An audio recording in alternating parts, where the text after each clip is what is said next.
There's this little tail, and that would come up to right there. You can kind of see it, right?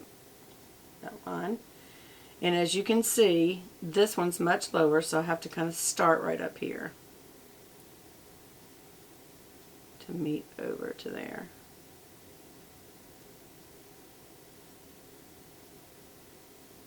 There we go. And then just fill in the front just a little bit, just so that color kind of goes through.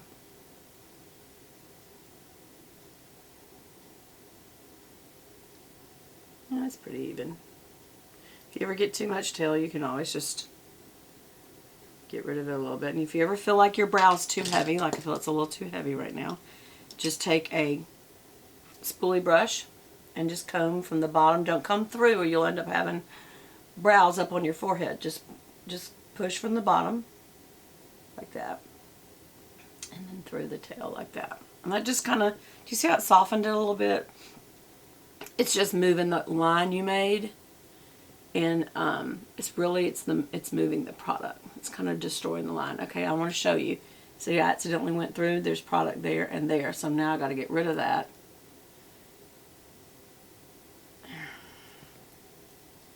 So be careful not to go through. Just push up from the bottom, but don't come through it. There we go. That's a little too long again. And again, that still came through. There we go. It's a little better. And a little backwards, a little backwards. Sometimes when you go a little back towards that way, towards the nose, especially these frontal hairs, it shows the hairs up more and it looks a little more natural that way.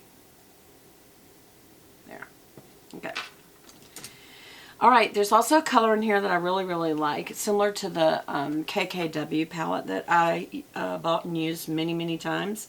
That is like a silvery taupe. And it's this color right here. I'm going to use my finger to apply it, and I'm going to put it on my lid. Right, the center of my lid forward.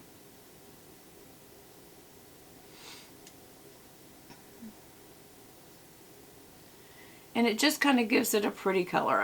I really do like it. It's not as pigmented as the KKW one, I have to say, but I don't think that was Chanel's desire to be overly pigmented in this color. Do you see the difference in this one and this one? It takes down the white. See how this is more white? And yet it's a nice color. I also have fallout. See right there on my cheek? And that's when you use a dual fiber brush. Dual fiber means that on the bottom it's thicker and on the top it's thinner, so it will just pop this right off. See that? A fan brush will do the same thing. That's what you want to do. You don't want this to get rode in. And also go on either side of your nose. There's almost always fallout. Fallout on your nose bone, either side right here. You may not even notice it so little. Top of your cheeks. Just anywhere else you see fallout. Put that back. And again, now we're going to do the other eye with my finger. There's the color. And we're just going to go right in the center and over to the tear duct. Right in the center. I'm going to go up a little and kind of blend that out back a little ways.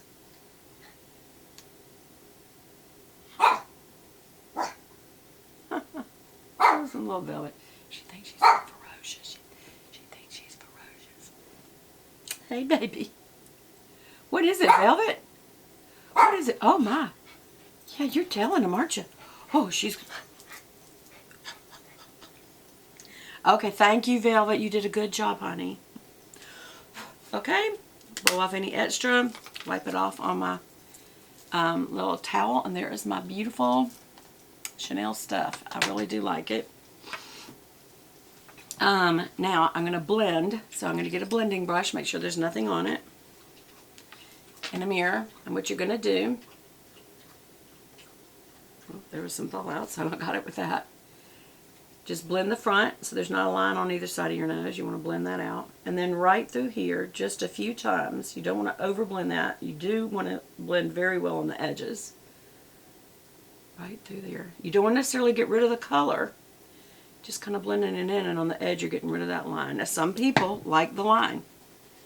But if you do that, you need to have a very sharp cut, deliberate line. It doesn't look like, you know, ooh, I messed up my makeup.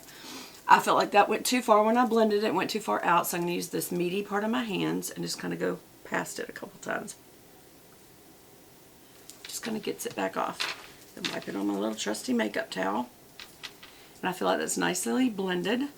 Now to really make this pop, two things. Putting on black eyeliner on both the waterline. I'm using my IT Cosmetics No Tug Gel Waterproof Eyeliner. I still do feel like it's the best there is. I don't even have to pull the flap of skin down